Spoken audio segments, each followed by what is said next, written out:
vai e a gente continua. Então, pessoal, uma coisa que eu queria que vocês tivessem observado bem, que a gente estava falando na aula anterior, quando fechou, é a questão de mudar essa visão sobre a África, né? Por quê? Porque a gente aprendeu e a gente escuta falando que na África só tem pobreza, só tem sofrimento. Realmente, na África tem muita população, né, que sofre com fome, com falta de saneamento básico, né, com falta de água potável, né? Daqui a pouco nós vamos ver um outro vídeo menor com os recursos hídricos do Brasil, que também é o mesmo caso. Por que que falta água? Vocês viram os rios, o tamanho dos rios, do Rio Nilo, do Rio Zambeze, né? E tem o Rio Oranger, tem o Rio Níger, né? Tem vários rios que cortam o continente africano. Apesar dos 3 desertos que existem lá, mas tem lençóis freáticos, né? O que foi, pessoal, que vocês tanto riem? Tem lençóis freáticos, né?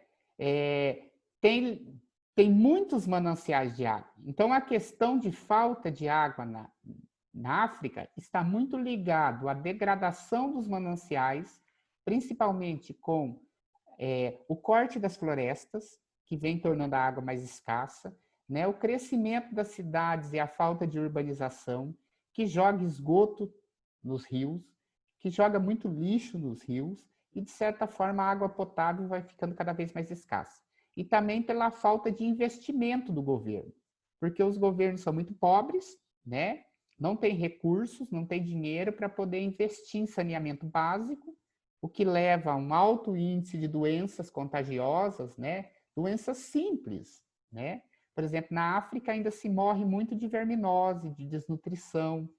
Por quê? Porque a produção de alimentos é difícil, não tem irrigação, né? Não tem água potável, uma água saudável e tratada para a população tomar. Então, acaba causando muito morte, principalmente morte durante os primeiros anos de vida, que a gente contabiliza como mortalidade infantil, certo? O próximo vídeo, pessoal, ele vai mostrar, porque o nosso tema é escassez hídrica, escassez de água na África. Mas daí eu achei um vídeo muito legal que trata da escassez de água no Brasil, que geralmente são geradas. Você vê, o Brasil é um país com tanta água, mas tem populações que não têm água encanada, que não recebe, não tem condições de ter água potável em casa, né? Então, as mesmas problemáticas que cercam a África também cercam o Brasil, no sentido do acesso à água. Não é que a água não existe, né? A água existe, mas ela não chega até as pessoas. É isso que eu quero que vocês entendam, ok?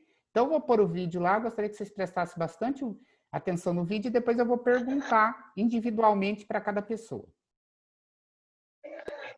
Não, Minha internet caiu, fala. não, eu não vou responder, não. Mas por quê? Porque A minha inter... Tabu. Por que não vai responder? Uai, porque eu não posso ficar falando toda hora. Não entendi o motivo de não...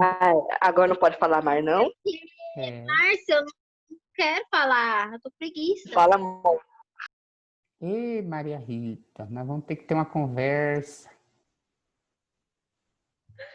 Márcia, eu não descansei nada, eu tenho que ficar sem falar nada. O que você fez, Maria Rita, nas férias todas?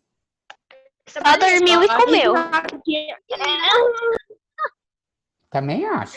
Eu trabalhei, eu fui para Rio Verde, eu fui para China, ou para China não, para... Foi para a China matar o corona? Então tá, pessoal. Então presta atenção que a primeira pessoa que eu vou fazer pergunta vai ser para Maria Rita. Vou colocar o vídeo. Eu não. Olha aqui. Ai, doido.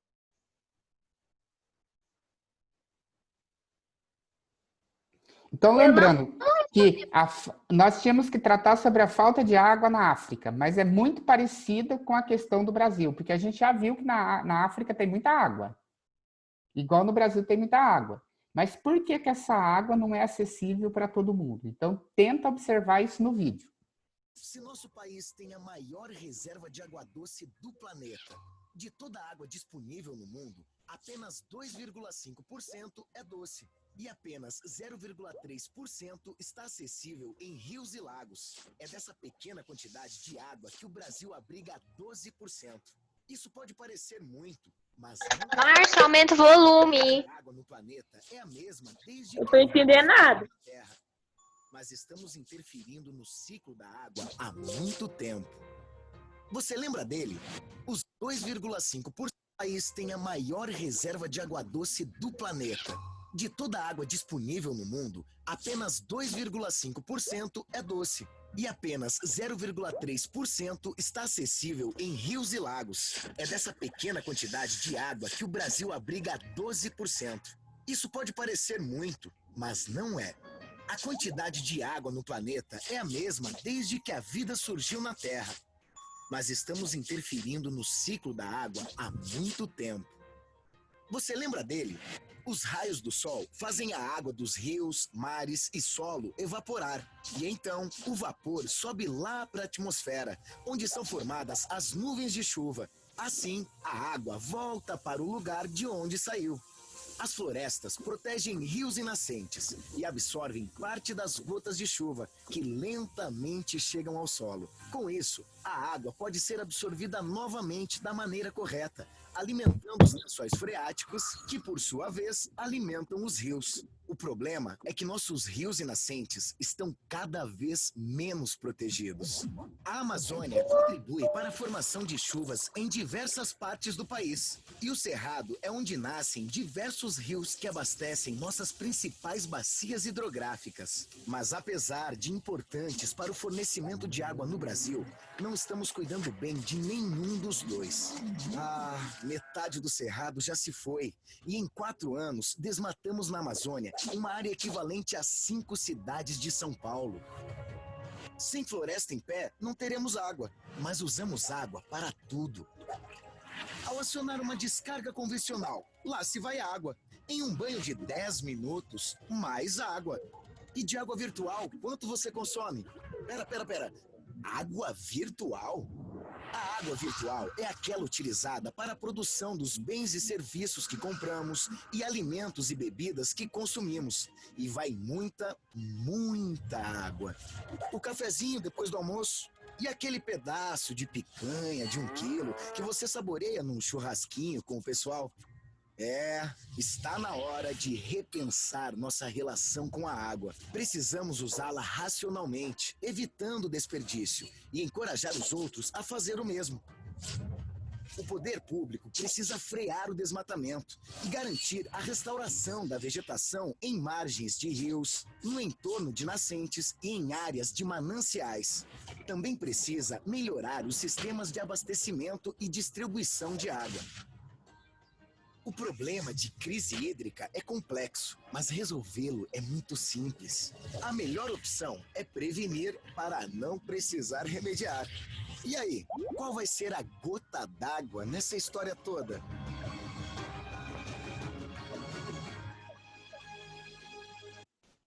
Então, pessoal, a respeito da questão da água no Brasil, né? A gente tem as maiores reservas de água doce do mundo, né? A questão da África é que eles não têm tanta reservas de água como nós, mas eles também têm o suficiente para abastecer toda a população, né? Claro que independente dos desertos, porque lá nos desertos tem uma escassez muito forte das reservas de água. Mas por que que mesmo em locais como na região central, que é equatorial, que chove até 3.000 milímetros por ano, que tem rios, lagos e uma floresta densa como a floresta do Congo, grande parte das cidades não tem água? Olha, para você ter noção, 90% da floresta do Congo já foi devastada. Só sobrou 10%, né? O Cerrado já foi, vamos pegar um exemplo, o Cerrado aqui em Goiás, no Mato Grosso, Tocantins, por onde ele se estende, até partes de Minas Gerais, de São Paulo, né, Bahia. Esse Cerrado já foi devastado, 48% do Cerrado já foi devastado, já foi queimado, já foi arado a terra, transformado em criação de bois, ou então transformado em agricultura, né, do agronegócio. agropecuária, criação de bois e produção de alimentos. Então, se as águas não protegem os mananciais, e elas também não podem mais fazer a evapotranspiração, que é quando elas absorvem a umidade do ar e as chuvas e novamente bombeam essa umidade para a atmosfera, o que acontece? Você tira a vegetação, a água cai sobre um terreno sem nenhuma cobertura vegetal, né? Ou ela infiltra, muitas vezes ela não infiltra no solo, ela corre para os rios e vai embora, né? O sol vem, como não tem proteção vegetal, seca rapidamente a terra e pronto. Já secou tudo, não tem mais umidade, né? Enquanto que na floresta, o sol bate sobre as folhas e sobre o interior da floresta, provocando a evaporação da umidade que existe naquela região e provocando mais chuvas. Então, por isso que quando você corta a vegetação, você tem pouca absorção de água pelo solo, que daí as minas de água vão secar, coisas que a gente tem visto ultimamente, né? Os rios estão secando, as minas de água, os mananciais estão secando, né? Então, é tudo culpa da ação humana.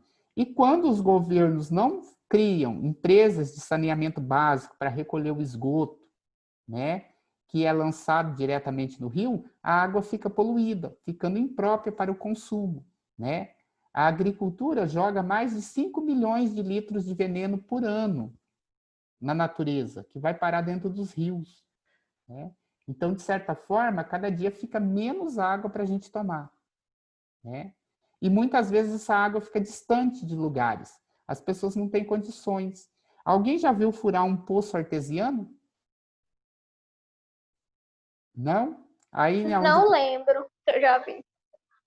Aí onde vocês moram nas fazendas, não tem? Tem, eu já vi. Então depois vocês perguntam para os pais de vocês se isso ficou caro para ser feito ou se foi barato. E provavelmente Ficou muito caro. E provavelmente ele vai falar para vocês que ficou muito mesmo igual a Ana Laura está falando. Principalmente se são poços acima de 100 metros, né? O valor que você vai pagar é 30, às vezes 40 mil reais, 50 mil reais para furar um poço. Né? 25, por aí. 25, 26. Agora eu pergunto, populações mais pobres da periferia, que não tem água encanada, que não tem água tratada... Eu tinha aqui na fazenda, ele não fez, não, ele Eu não ouvi, João Vitor.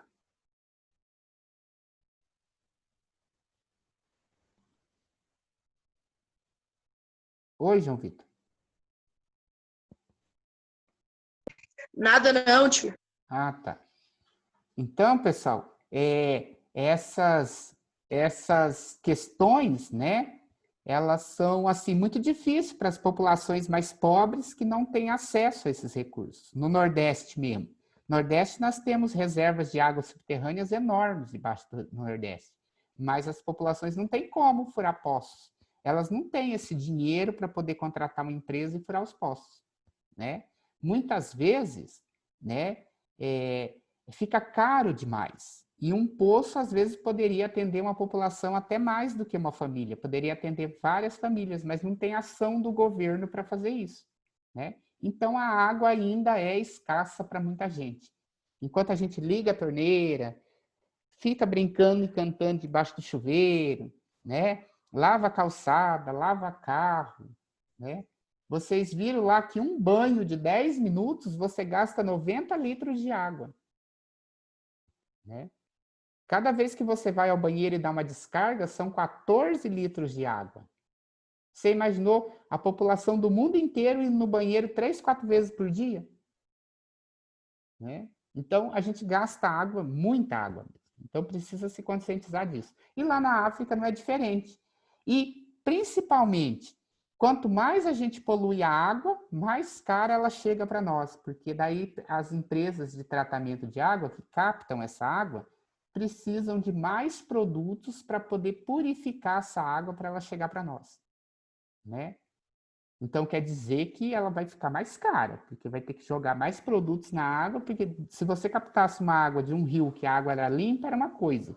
se você contamina o rio e a empresa tem que captar essa água, ela vai precisar de mais produtos, de mais maquinário para poder limpar essa água. Então, ela vai ficar mais cara, certo? Vocês têm alguma dúvida, pessoal?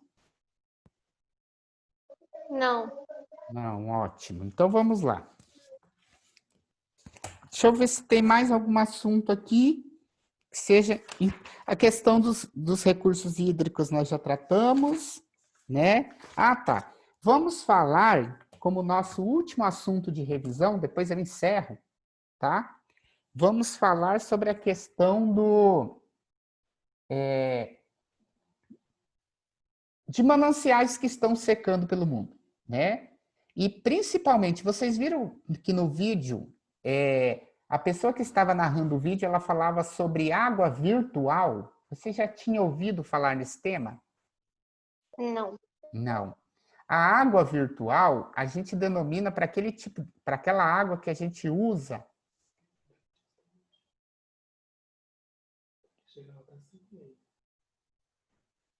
Pode ser. A água virtual, né? É porque o dentista mandou uma mensagem se era para ir lá ou não hoje, se ele quisesse, aí eu estava respondendo. Só foi isso, tá? Márcia. Uai, Márcio, você não tava na praia? Pois é, não sei que dentista que é. É o dentista que tem aqui do lado da barraca, aqui na praia, gente. Quem é? Sim. Nossa, Márcia, não existe não. Lá na praia. E depois já tá escurecendo, eu já tô indo embora também. Ó, Então ó. mostra a foto dele, mostra a foto. Aí que eu vou tirar foto dos outros, que eu nem conheço direito. Vocês estão ficando loucos? Vai, fala assim, não, é pra pro meu povo ver. E só me dar uma rasteira aqui na areia e me jogar ali na onda? Não, Márcia, ninguém faz isso não, anda logo. Tá vendo aquele coco lá? Vai que ele pega um coco lá e joga na minha cabeça. Não, ele não vai fazer isso. Então tá, Maria Rita, para de me enrolar que eu preciso terminar isso aqui. Então vamos lá. Não, tem que terminar nada não. Pessoal, nós temos 10 minutos só, então vamos agilizar que a gente já termina rapidinho. Nossa, só ainda. Nossa, Maria Rita, 1, 2, 3. 3. Calou. Essa Maria Rita não tem jeito, hein? Então vamos lá, pessoal, só para a gente terminar mesmo, porque senão não vai dar tempo. Então, pessoal, 70% da água que é consumida no planeta, da água doce, da água limpa que a gente pode aproveitar, né, é gasta na irrigação e na produção de alimentos, para abastecer bois, para irrigar pastos, irrigar lavouras, né? Você já viu como que funciona uma bomba de pivô? Né? É um motor gigante, com cano grosso que vai lá dentro do rio. Quando você liga aquelas bombas, a água do rio chega abaixo, ali na captação. Né? Então, são milhares de litros de água que são retirados e jogados na lavoura. Né? E lembrando que lá na lavoura, o que acontece? Tem veneno, então essa água vai se misturar com veneno. E uma hora que chover, ela vai voltar para o rio, e aí ela vai contaminar o rio também. Né? Então, de certa forma, a gente vai contaminando. É necessário a irrigação? É necessário, mas o aumento desse tipo de produção baseado na irrigação do terreno, da produção, né, consome. Por exemplo, as casas consomem 14% da água. Né? Depois vem a indústria, que consome muito, e em primeiro lugar, quem mais consome água é a agricultura. Né? Com a produção de alimentos. E muitas vezes a gente pega o alimento e joga fora. Né? Quantas coisas que apodrecem no mercado, que apodrecem na casa da gente. Então, perde para transportar, perde na hora da colheita, perde para transportar, perde na indústria para beneficiar, perde para vir de volta para o mercado. Lá no mercado também perde uma parte, aí a gente compra, deixa estragar uma parte em casa, que faz, ainda sobra e estraga. Então, vocês viram a quantidade de alimento que a gente joga fora? Desde quando sai lá da roça até o momento que está feito na panela lá em casa? Né? Aqui não, porque aqui eu estou comendo bolinho de bacalhau e peixe frito. Né? Tá ok? Então, pessoal, mais alguma dúvida a respeito disso? Não. Não. Então, eu vou falar tchau para vocês, que eu vou sair um pouquinho antes, tá? Mas é porque Ah, que triste, a gente podia ficar conversando. eu tinha um compromisso que já estava marcado, que era o dentista, e eu preciso ir lá, daí eu vou deslogar um pouquinho antes para me poder chegar lá, certo? Tá, aí você Certo. manda a foto do dentista pra ver se é verdade. Tá, na próxima aula eu fico 7 minutos a mais com vocês. Ok? Tá. Então, tchau para vocês. Ok. Tchau, Márcio. Tchau. Tchau, Mariana. Tchau. Tchau, João Vitor. Tchau, Márcio. Tchau, João Vitor. Tchau, Guilherme. Tchau, Ana Laura. Tchau. Tchau, Giovana. Tchau. Tchau, Emily. Tchau. Tchau.